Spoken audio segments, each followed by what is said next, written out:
Θα μπορούσε να το φανταστεί κανείς σαν μια βιβλιοθήκη 20 μέτρων μήκος επί 4 ύψος. Βεβαίως, ένας άνθρωπος που διαβάζει τόσο πολύ και μόνο διαβάζει, δεν μπορεί να κάτσει καθόλου ήσυχος όταν δεν διαβάζει. Και έτσι περπατάει ασταμάτητα. Περπατάει τις πιο παράξενες ώρες, τις πιο παράξενες διαδρομές.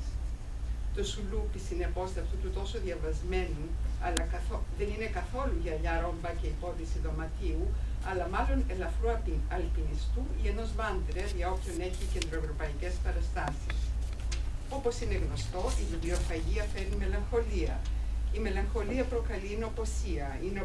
Η νοποσία δημιουργεί σκεμπέ και έτσι από κάτω προς τα επάνω έχουμε γερή δερμάτινη βάση με μπότες που επιβάλλονται στα εμπόδια, αποτελεσματικό διασκελισμό που όμως δεν στηρίζεται σε μεγάλο διαβίκη αλλά σε εσωτερική απόφαση και νευρικότητα, στομαχική προεξοχή που δηλώνει με σαφήνεια ότι ο χρόνος εδώ λαμβάνεται υπόψη, ευρύ δυνατό λαιμό, κεφαλή καθαρή και ως προς το σχήμα και ως προς την εκφραστική της πλευρά, το πρόσωπο, βλέμμα που ο μαγνητισμός του συνίσταται ακόμη περισσότερο στο πόσο απορροφά παρά στο πόσο εκπέμπει, χωρίς αυτό να σημαίνει ότι δεν εκπέμπει.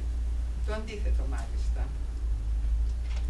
Η Σόνια γεννήθηκε σε άλλο, βόρειο γεωγραφικό πλάτος, αν και όχι σε διαφορετικό μεσημβρινό. Ο Ηρόδοτος πάντως θα την καταχώριζε στις υπερβόρειες κόρες. Και κατά τον ίδιο ηροδότιο τρόπο είναι και αυτή η αίρια ασθενών. Στην οικονομική της μετανάστευση βρέθηκε να νοσηλεύει κατοίκον ασθενής. Και η τύχη την έριξε στο σπιτικό του φίλου μου Παύλου. Εκεί υπάρχει πρόσωπο χρήζων επίγουσας βοήθειας. Εκεί αρχίζουν και οι επιπλοκές.